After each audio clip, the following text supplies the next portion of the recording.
Hello, everybody. All right, I think we're going to do this. I'm looking in the public feed here to make sure that somebody out there is seeing this before I get into it. But I think I've stalled long enough, so I'll just start. Hello, everybody. Welcome to REVERB's Quarantine Kitchen. I'm your host, Adam Gardner from the band Guster, and also co-founder with my wife, Lauren Sullivan, of the nonprofit environmental organization REVERB. This is our 21st episode of REVERB's Quarantine Kitchen, our last of 2020, and we will be coming back in 2021 with more episodes as well. But thrilled to have this next duo coming up. But before I do, I just want, in case this is new to folks and people are tuning in for the first time, REVERB normally is out on tour with bands like Billie Eilish and Tame Impala and Maroon 5 and Dave Matthews Band and a bunch of others, greening their tours, making their tours more earth-friendly, while engaging their fans at the concerts and online to take action for people on the planet. Obviously, with the quarantine and staying at home and the pandemic going on and touring coming to a complete halt, we thought we'd try to find more creative ways of working with musicians and more interesting folks that are cooking a lot more at home and bringing a little bit of reverb into your kitchens from some of our favorite musicians and other interesting people of note. Cooking their favorite sustainable recipes to give you something to work with while you're cooking more at home probably, and also just kind of to give fans of these artists a kind of a different angle on who their favorite bands are. And most people don't get to see their bands cooking at home. So without further ado, why don't we get into this? Episode 21 is the first time having a duo artist guests as guest chefs. It is MISSIO. This is really exciting for us. Oh, they're coming in now, I guess. Boom. Hey, guys. I was going to brag about all your wonderful accolades, but we'll just say hello. Hi, Matthew and David. Nice to see you. What's up, man? How's it going? Can you hear us okay? Say again? Can you hear us okay? Yeah, you look and sound wonderful. I love your ho, ho, ho sweater. Thanks, man. We made these last year for the first time. Just as like a little kind of gag gift for our fans, and then they really loved them. So we're gonna bring them back this year, starting tomorrow. So I figured I'd just wear some so people can see what's going on in the Christmas world. Perfect, excellent. Yeah. Well, for those who are part of the MISSIO Mafia, get to work. Tomorrow it'll be available on the merchandise store. Support your artists, and happy holidays. Today's actually the first night of Hanukkah, so for those who are celebrating Hanukkah, happy Hanukkah. We are not going to be doing a candle lighting with you all this evening, but maybe you will afterwards. So you guys, you released a song, actually, a video today that I checked out. It was wonderful, Crybaby. Do you want to talk a little bit about that? Backing up a second, you also released a full record during the pandemic. How was that? I know we talked a little bit ahead of time about that, but how was that decision? And was that a hard decision to make? Because I know generally it's not the best time to be releasing music. Yeah. I mean, you go ahead. Yeah, I mean, basically, it's a really challenging time for everybody. Where I think the putting the world on pause and everyone's business is being put on pause. You had to reflect and kind of I think for us, really figure out what was the motivation, what's driving you. Are we releasing music to fuel the machine, or is it we're releasing music because we are artists and we're wanting to release music? And so, it was like a hard decision for us on so many levels, because a lot of our team was really pushing towards not releasing music because, hey, there's no touring, you can go a long list of business reasons why it's a terrible time to release music, but we felt like as artists, this is the time. Time is now to speak into what's happening in the world, and that's what our record is really about. It's called Can You Feel the Sun, and it's about kind of it's hopefully how to deal with tough situations. And I mean, that was what we wrote it from, and it's very relevant to what's going on. So we just had to go with our guts and go with our hearts. I mean, that's the one thing I think we've learned over, this is our third full-length record, and it's just trusting your gut and trying to do things that you can sleep at night with. that's the best way to do it. Whether it leads you to the right place, I don't know. I can't say for sure, but it always seems to work out for us that way. Totally. Well, and I think, Matthew, what you were saying yesterday when we met for the first time on this very same platform, you were talking about, like, you know, this is actually like an important time for musicians. Like, if everyone waited and made the business decision, there would be no new music out there, and music comforts people and is an important part of people's emotional lives.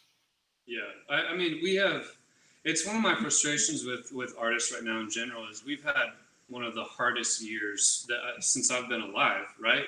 Not even just with the COVID stuff, but with the Black Lives Matter stuff and with just the political climate of where we're at too. And we have so many artists who have these massive platforms who I really wish would speak into what the struggle is, right? Like we have really, really successful artists that could speak directly to whatever issues that they want to talk about.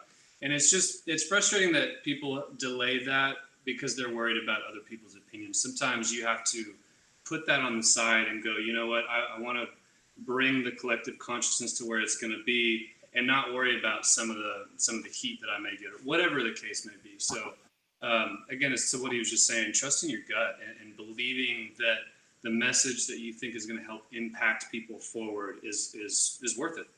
So yeah. That's great. And we jump right into the music. I didn't even mention the recipe that we're going to be cooking. I should probably talk about that for a second. So you guys are going to be making jalapeno creamy sauce. Yeah. So you guys have been roommates. You're not roommates currently anymore, but obviously you've bubbled together. But you lived together a long time. Like, is there like a chef of the two of you? Is somebody a better cook than the other?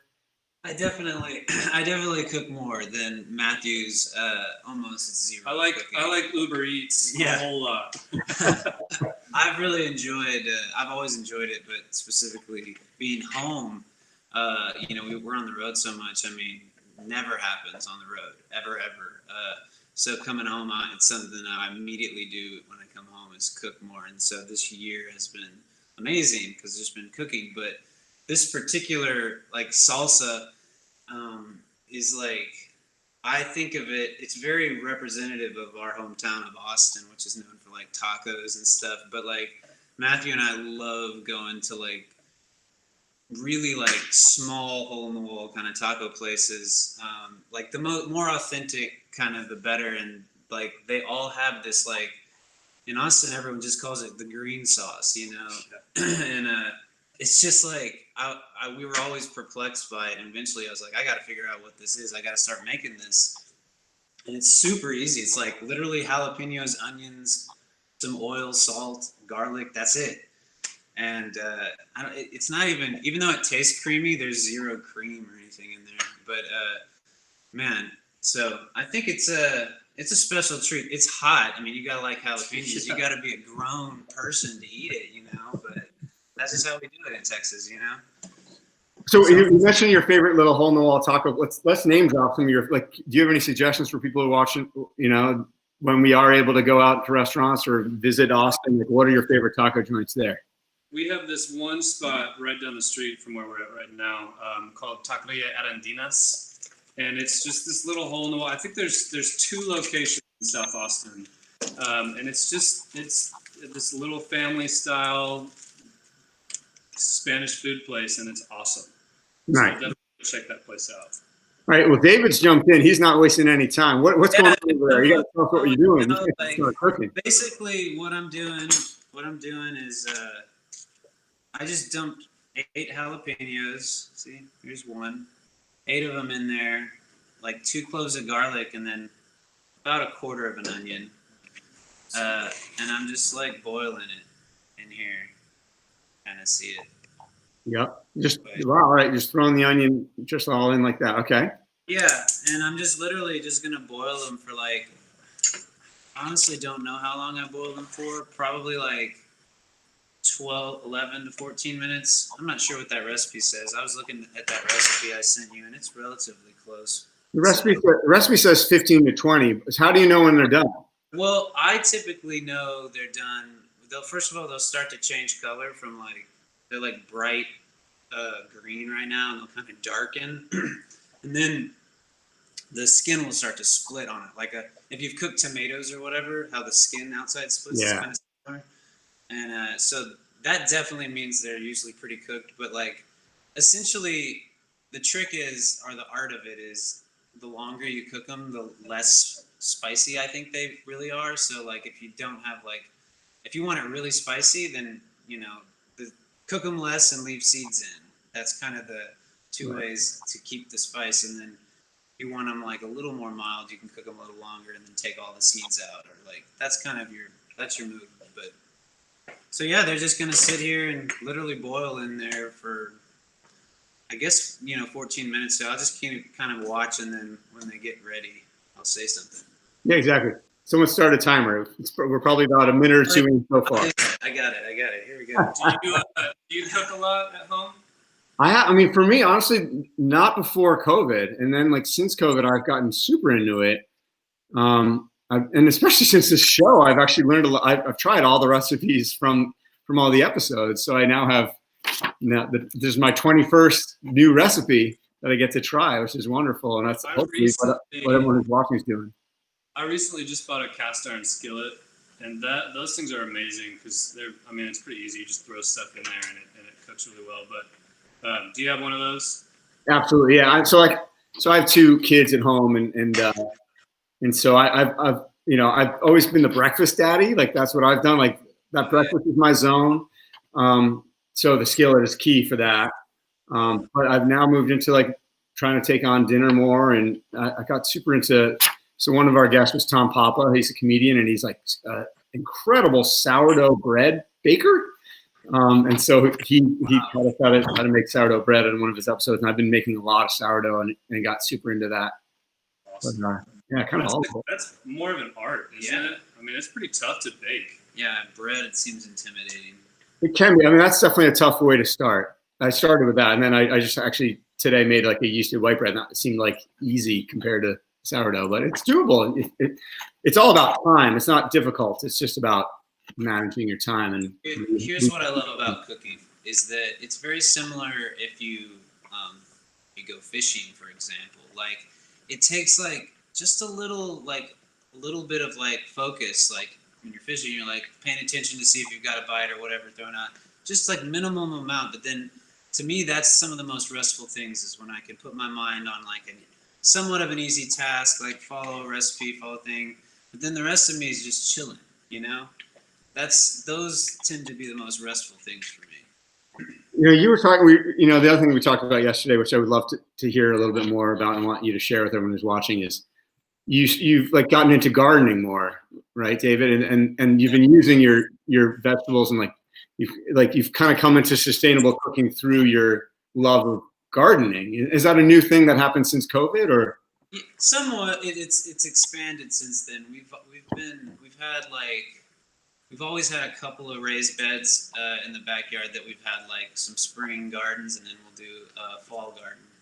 And so we've kind of been into that, but we got really into it because we just put a lot more. We were both here stuck at the house, and so I think we had time, and that's what we did. We ended up the first thing I did was build a little chicken coop.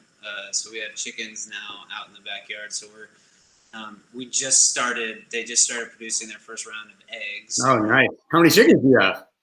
Say what? How many chickens do you have? Just 2 right now. Okay. 2, and we're looking to get more. They're super fun though. And yeah, he's got this mean old one that'll drop kick you. One of them's pretty mean. You gotta be like I'm like I gotta keep an eye on him when I go and he's out. It's like. Well, it doesn't get more local than that. Like you're getting eggs from your backyard, and and gardening straight from your backyard too. That's incredible. Yeah, it really makes you appreciate again, everything. I mean, one egg. It blows your mind the first time. You're like, oh my gosh, this animal just produced this egg, and I know it seems obvious, but when it actually happens for the first time, it blew my mind. And it just connects you in a way, or growing jalapenos, for example. I'm using 8 jalapenos in this. Oh, I think the recipe calls for 6. You can use 6 too if you want. It really doesn't matter. It's all just ratios. You clearly like it spicy. Yeah. It's like, I like it spicy. But you know, to grow 8 jalapenos is not like that's like a great achievement, you know, and it really just makes you appreciate the effort that goes into growing food. When you try and fail, even if you have any success, you know, you celebrate those. That's it. Well, you know, so Oxfam is a partner of this program, and this is probably a natural time to kind of plug them a little bit. They have a great sustainable food guide that people who are paying attention right now can go to oxfamamerica.org/eat-for-good.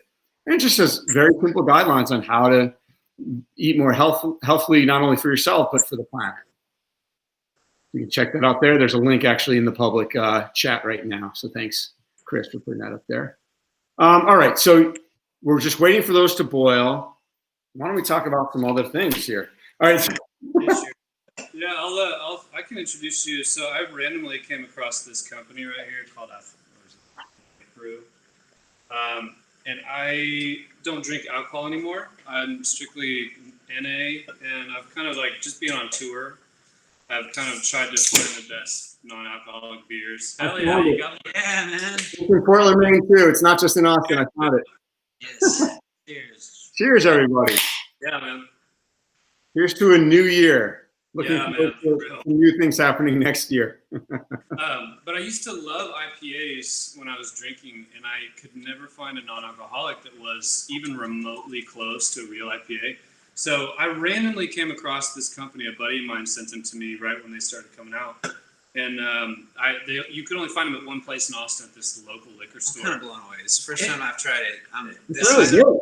I mean, it's like it tastes like an IPA. It tastes really good. That's Yeah, awesome. so I brag on them all the time, just because they are my go-to drink for when I'm on the road or just want to go out with friends and feel like I'm drinking but not actually drink. Right. Big fan of Athletic Brewing. So check them out if you have not. Go support an amazing company. And yeah. Where are they based out of, do you know? I believe if they're listening to this ever, I'm sorry if I butcher this, but I think they're based out of somewhere in the Northeast, and then they have a plant in San Diego. I think they make most of it. Oh yeah, it so, says San Diego on the bottle. Nice. Yeah. Or the can. Okay, there you go. I mean, here's another, as long as we're plugging random stuff. I just got this as a little like holiday gift. It's a little beer koozie, but it's like a jacket. Oh, sweet, man. You just zip it right up. Boom.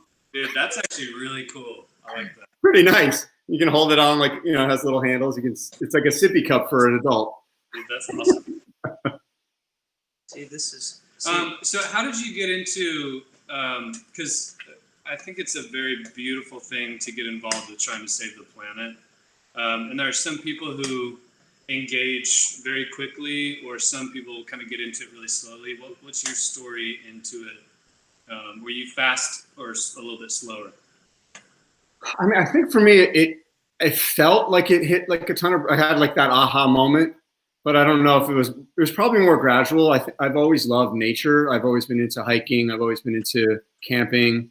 So being outside is important to me. I actually grew up in New Jersey, where you wouldn't think of that as a natural space. Most people think of the Golden State Park, you know, Parkway or whatever. But for me, I actually did grow up in the woods, and I enjoyed getting out into nature, and so I think that started it. And then it was really my wife, Lauren Sullivan. Once we met when we were 18 and 19 years old, and once I was living with her, and then going out on the road and seeing, like, you know, once you live with an environmentalist, she's always been the environmentalist. So I kind of got it through her, I think through osmosis. And, you know, once you live with somebody who has these ways of being and eating and living and dealing with their own waste, as far as like, you know, single-use plastics and all that sort of stuff, it just kind of opens your eyes to all of that. And then I went out on tour and I was like, oh my God, this is the complete opposite of how I'm living at home right now. And at the time we were touring with bands like Dave Matthews Band and Maroon 5 and John Mayer, and they all felt similarly. We were all having kind of the same conversation, like, God, it's too bad it has to be this way. And it was really my wife that was like, it doesn't have to be that way. Like, what's the problem? And like, well, everyone's busy out on the road. Everyone has a job, and they don't have any time to deal with this. And so Reverb was kind of born partially, like, so that was kind of on my end, was like, aha, wait, there's something that can be done here with music. And then on her end, she was working for organizations like Rainforest Action Network. And when artists like Bonnie Raitt and Dave Matthews Band were supporting their campaigns, it boosted what their work was like many, many times over.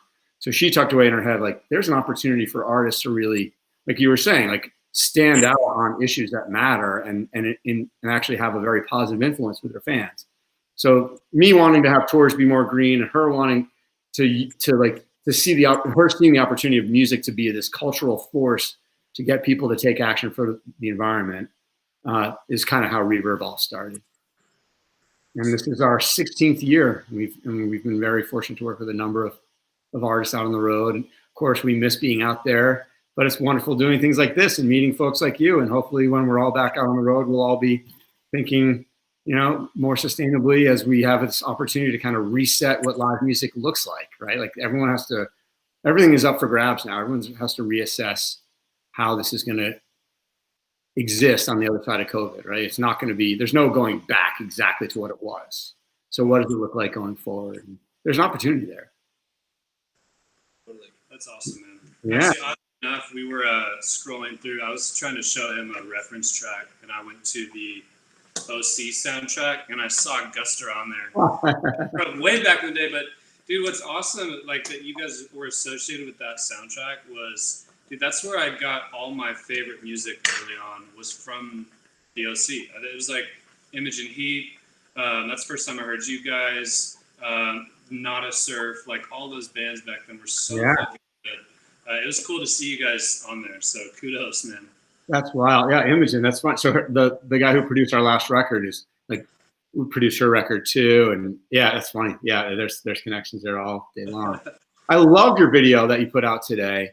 And I was just talking to Chris and Hannah, who are producing this behind the scenes before we got on. I was like, as an artist, you always get asked like those 3 questions that, where's the name come from? What are your influences? And all those things. But like, I can't help myself but ask, like, what? So you mentioned a couple, Image and Heat, Not a Surf. Like, as far as your influences, I heard, like, especially in your vocal delivery, I definitely heard even some '80s influences from in that song. True or false? Man, honestly, I think the beauty of what kind of the duo is we bring such different references to the table and different inspirations. So for me, early on, I was listening to a lot of like old school hip hop, right? Which is kind of the reason why we wanted to work with Paul Wall, as he was both one of our favorites. He's a legend, kind of right out of Houston. A lot of folk music, which is I think where I pull a lot of melodies from. I just love that style of how folk singers kind of like the melodies that they choose are so cool. And I think in the context of what we do in the electronic space, it makes this really unique just culmination of different melodies and stuff. So Sigur Rós was one, Death Cab for Cutie was another, and then we have like more aggressive shit like Smashing Pumpkins and Korn. Yeah, it's weird. We have like a very strange like set of like things that we value that I think it's like I think as songwriters we really like value like having an emotion or an idea and getting that emotion off through lyric and music and like I think I think that's what causes a lot of our stuff to be multi-genre, if you will, is because we're just pulling from whatever stuff that we love that makes us feel a certain way and fitting that into the story that we're trying to tell, you know? Yeah, and what I love is I tell young creators all the time, every time I start with a demo or a new idea or whatever, it is a blank canvas, right? And I can do whatever the hell I want with that canvas. I can put different colors on it, I can tear it up, I can do whatever. And I try to approach our music that way also, which is you have a blank canvas, you can do whatever you want. And you can go outside the boundaries and stuff. And I hate hearing music where people feel like they have to stay within the confines of a box, because that's not what art is. It's you expressing yourself in whatever way that looks. So for us, if it's multi-genre things, or if we want to change tempos, or if we want to change keys, like we can do it because it's our little blank white box, right? So we try to do the videos like that. We try to do our music like that. We're even working on some stripped versions right now for songs, and we're trying to even approach those like that as well. So it kind of helps us keep things fresh a little bit and always kind of like moving forward in cool ways.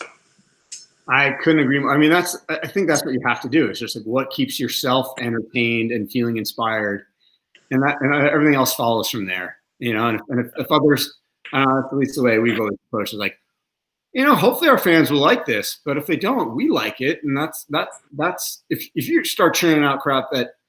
So it's funny. Someone once said to me, the only thing worse than selling out to the man is selling out to the boy, and what they meant by that is, don't like keep your eye on just what the fans want. Like, what do you want? And hopefully the fans will come with you. And if they don't, they have all your older material and they can just enjoy that. And I think that's, as an artist, I think it's really important.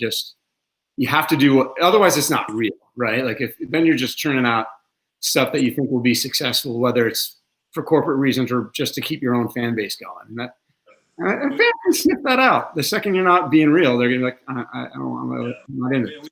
We say it all the time. We will take less money but more raw, real any day of the week. If it means that we don't get as many fans in the long run, but we love what we do, that's a win. Because at the end of the night, we can lay our heads down on our pillow and go, we did the absolute best, coolest shit that we could do, and that's it. Like, you're exactly right. Because all else is kind of stars aligning anyway. So it's like, can you stand behind what you put out there or not? It's all, at the end of the day, it's all you're left with. Absolutely. Yeah. All right. So where are we on the recipe? I'm like show you like an example of like, you kind of see that. Oh yeah. Like they're like kind of more withered and the skin's starting to break. So I pull them out like a lot faster. It was like 10 minutes in. So, and then I left the onions in a little longer just to make sure they're real soft. So I'm just pulling them out of here and letting them cool down for a second. And so you're done with the water. By the way, multitasking is like the thing that I suck the most at in life. So this is exciting to me that I'm doing two things at the same time. You're doing great. You're doing great. This is exciting. So basically here, while everything's cooling off, at minimum, you got to cut the stems off all the jalapenos. So, because, I mean, I don't want to eat that. I'm not going to say everybody does. So I'm sure someone out there eats the stems of jalapenos, but not very good to me. Don't want them. And then here's the decision is like, do you want to leave all your seeds in, or like sometimes I'll take out half. We'll do that. We'll take out half of them so we can kind of show an example of what that is. Let's see. And so that's all it took for those to cool off. You're not like burning your fingertips right now. I'm not like he is. I'm not touching them very, very much. I'm just like, just kind of subtly moving them, I can see the steam. Oh yeah, they're super hot. Definitely wouldn't like just go all in on one. So what are your favorite things to put this? Obviously tacos. Are there other things you'd recommend putting this sauce on? Okay. Yeah, literally everything. Any tacos.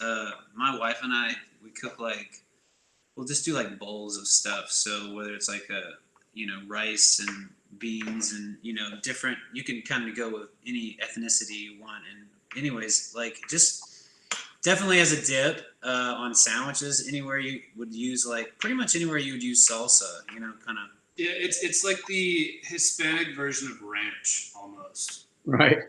Just obviously with a kick. So yeah, I just cut these in half and then with a spoon, just kind of like if you don't want all the seeds. So I just took some of them out. So I took some of the seeds out, and I'm gonna we have one of these like Ninja food processors. I have a Ninja too. They're great. Yeah, you just literally throw them in there, and along with basically everything that you just boiled, along with, again, this is kind of depending on how oil is the other main thing. So like I'm using sunflower oil, and I'm gonna use half a cup of it. thing says up to 3/4 of a cup. Half a cup is the max I use. I use like 1/3 to a half cup, but it just depends on how many. I guess how big your jalapenos are is what all of it comes down to. If your jalapenos aren't huge, you use less oil.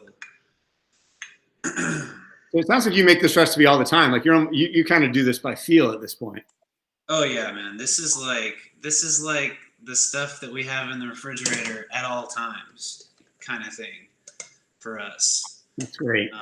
I feel like this would be awesome on eggs. Like, Yeah, fantastic on eggs. Absolutely. Fantastic on eggs. Yeah. By the way, Jen, you're welcome. All right, and then hold on, watch this. So next, Yeah, exactly. So that's you. That Matthew, you're just looking at the comments in the public. Yeah. Yeah. I mean, if people have questions for any of us, certainly for Matthew and David, like fire away, and I'll interrupt whatever's happening and ask the question if it makes sense. This is a teaspoon of salt, which I actually got a real measuring thing today for this. I was like, just for this show. yeah, yeah. So hey, look, a measuring utensil. All right. Because you're a musician, then you're doing it by feel. Yeah, exactly. Oh, yeah. Don't forget, if you put little cloves of garlic in the water, like I just did, to put them in as well. Oh yeah, you gotta get the good garlic. I like to boil them just 'cause, I mean, if you could put raw garlic in there, it's just gonna be a little more. It'll be like right up in there, you know, flavor wise. Yeah. So, okay, so let me just think about that. Got the oils, salt, jalapenos, onions, garlic, it's everything. So yeah, so I'm just gonna basically close it and blend it up. Nice. While you're doing that, before you do that, before it gets too noisy, Tara was asking, when's your next live stream concert? It's all they want for Christmas. I think that may happen sometime in 2021 for sure. Okay. Probably not for Christmas. All right, here goes. Wow, that's a stout one. I don't think mine's as powerful as that. I like to do it. I get scared by the stuff. All right, I think that's good. So yeah, and that's the color of it. That's why people call it creamy, but it's just, I guess, the onion and the oil mix, you know. It's just, Right, just when you whip up oil, it gets all nice and creamy like yeah. So, and I will say also, this is like way better on day number 2 after it's been in the refrigerator. That is true. And cooled down. It's good when it's like hot like this, but it's also spicy, and you have spicy hot. It's better when it's like cooled down, and then you can really get the flavors a little better that way. The spice mellows out on day 2. Is that what you're saying? Yeah. Side note: some of the best chips, in my opinion, ever. They're like, they taste kind of like Doritos, but way better, Yeah, way healthier. They're non-GMO. They're all the good things. Man, we've been promoting all. We got to get sponsors for this show. We do sponsor this show, and we should.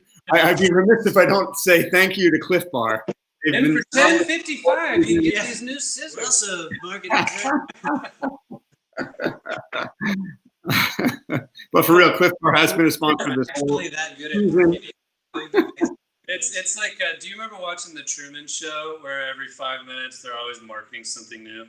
Totally like Ovaltine. Try it, kids. Yeah, Yeah, totally. it's like kind of like that. Totally. All right, let's That's see. good, man. I'm telling you. Oh, you're doing it right now? Holy hell, we need a close up of the vicarious bite. That's actually a part of the show. I forgot to say about. That's a good batch. That's actually a really good one. That's a really good batch. Hey, measuring works out for you, I guess, you know? Nice job, Missio. Got the blueprint now. There it is. Creamy jalapeno sauce. Yeah, Love it.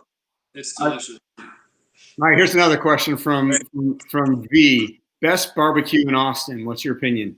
That's a. I know it's probably a tricky question. I know there's a lot to choose from.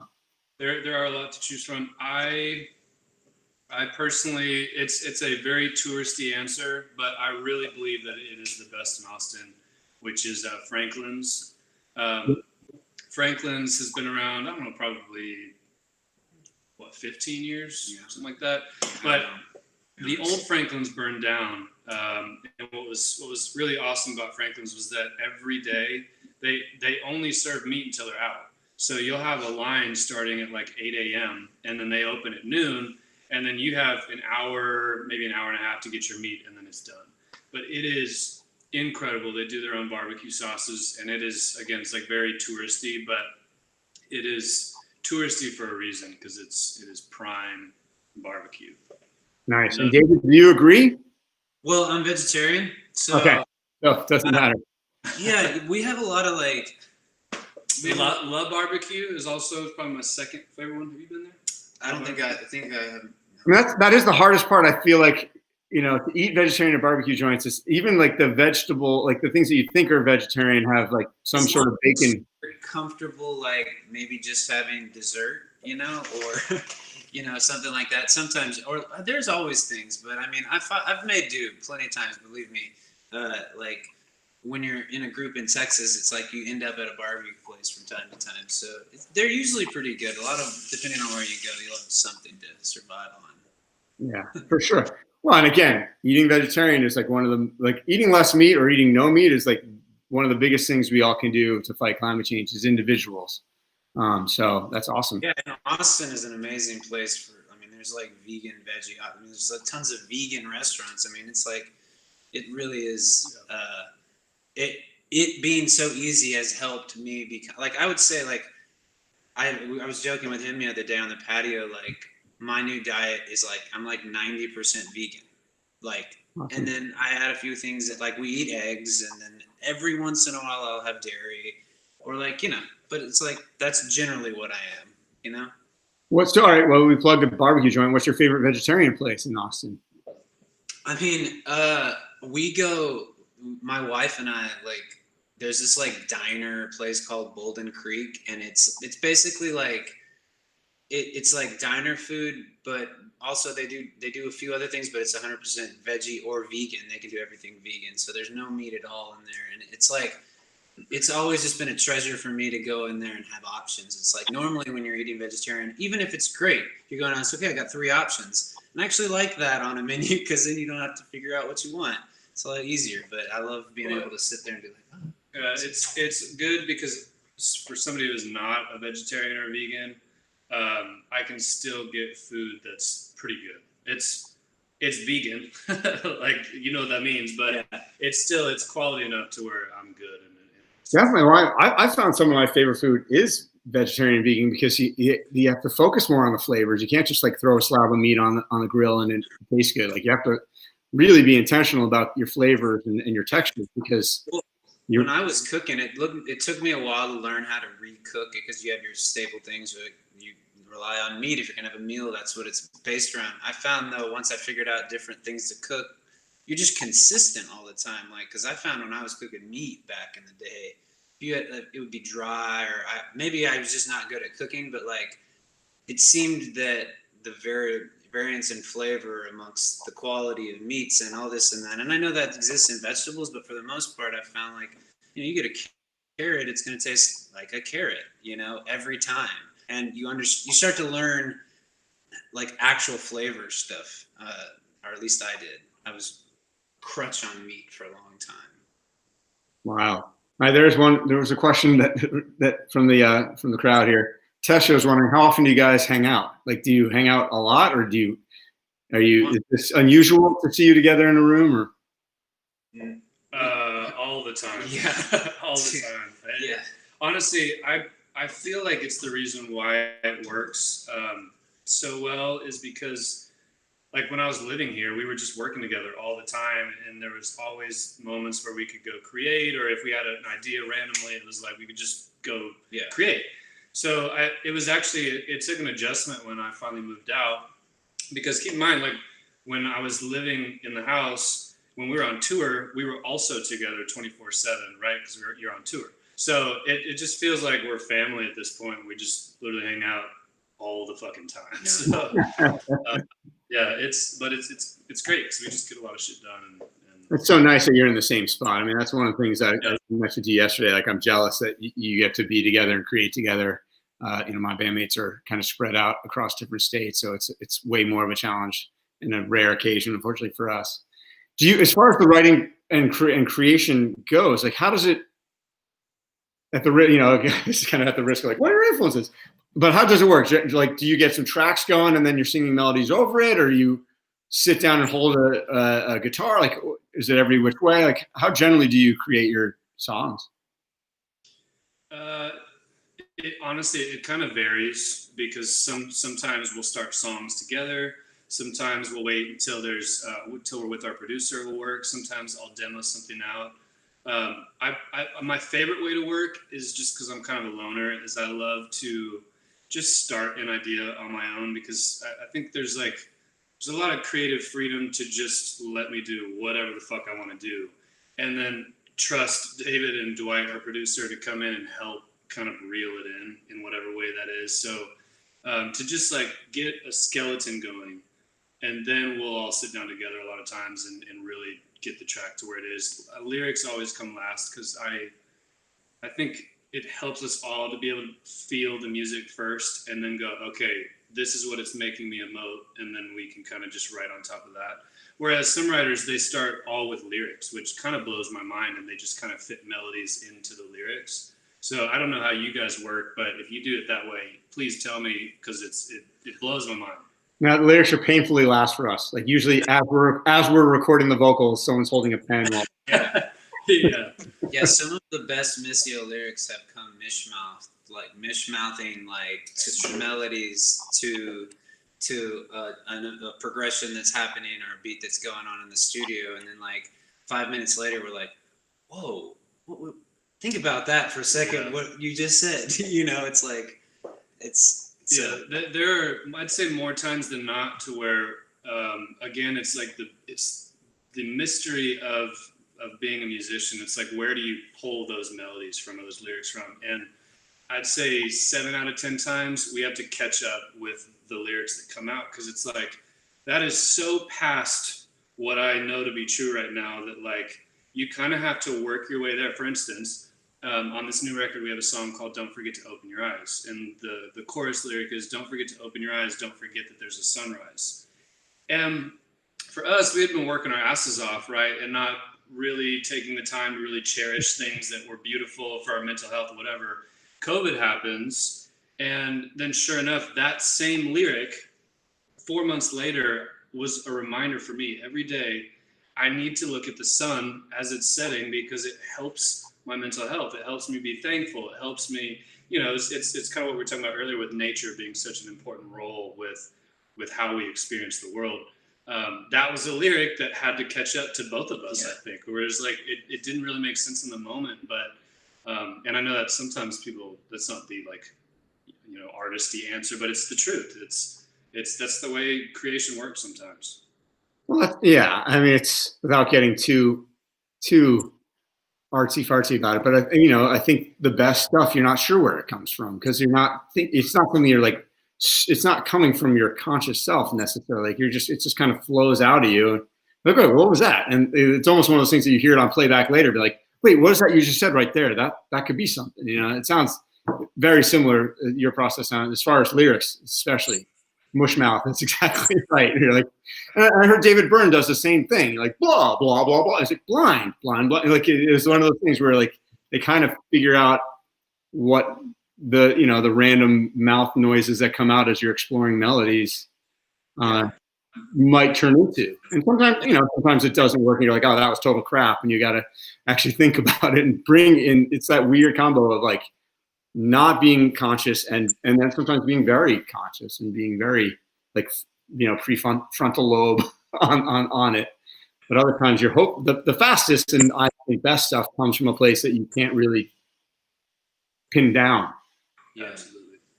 I think the context of that is so fun about what we get to do is that, like, to have that freedom and to feel comfortable with yourself and your ideas and feel comfortable maybe to fail and to be vulnerable. Vulnerability is really the key.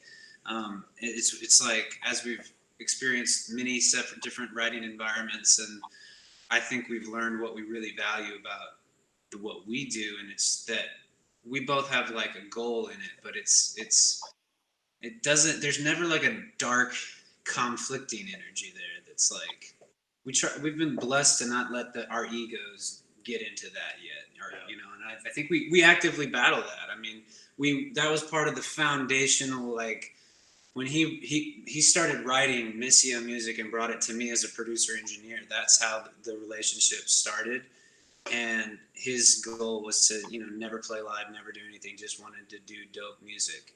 And that's where we both were at that time. His journey as a songwriter, he tried hard and had many opportunities. I had tried really hard in bands, and like we'd made sacrifices, and we were both ready to not make sacrifices anymore and do stuff only for us. And so we got lucky that the project that we did that on actually ended up gaining. And I think it's more than luck. Obviously, I think that there's obviously an authenticity to that, but it just aligned with both of us at the same time. Yeah, it's the fact that we get to do it together. We get to celebrate. It's not my song. It's not his song. It's our song. It's MISSIO, right? So if he comes up with a part, or if I come up with a part, it's not like a fucking sick, bro, it's my part. It's like oh, dope, we get to be a part of a badass song now. It's like it's just so much bigger than us, which is it's exactly that's the reason why this works so well. I think it's one of the weird things about it's why we sound like a weird band in alternative music, is because most alternative bands have like roles that you have to fill. Okay, there's a drum part, there's a bass part, there's a guitar part, there's a vocal part, maybe there's a keys part. There is zero role other than singing, actually that's not even necessary. We've done lots of instrumental songs. So it's like, you know what I'm saying? Like we sit down in the chair.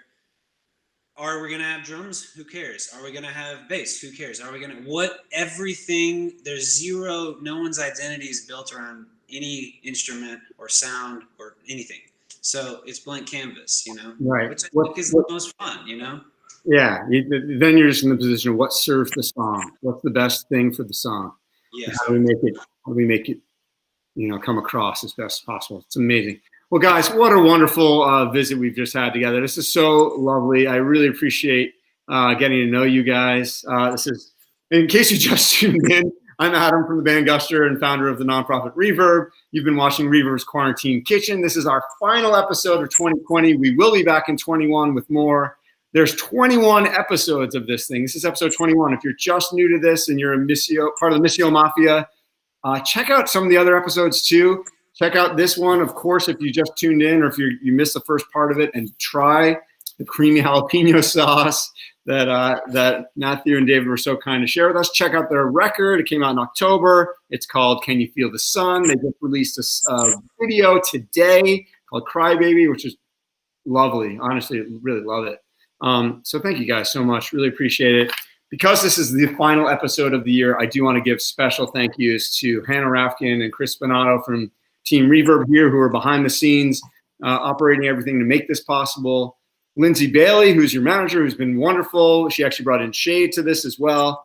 Drew McGowan at Clif Bar and all the folks at Clif Bar for supporting this episode and season long. And Bob Ferguson at Oxfam, Mike Greenhouse at Relics, and so many others that I can't name here. But really thank you to all of you who've been watching. I know several of you have been following all of these, which is wonderful. Please stay safe. Please enjoy your holidays. Stay sane. Winter is upon us. This is time to get cozy and cuddly with whoever you can cuddle with safely. and again, thanks again to MISSIO. Such a pleasure to meet you guys. And actually, we're gonna say goodbye to everyone else. But if you can hang on, I want to hang out a little bit more with you all. Awesome, cool, man. All right, so thanks again, everybody. Happy New Year, and we'll see you in 2021, where hopefully everything will be all new.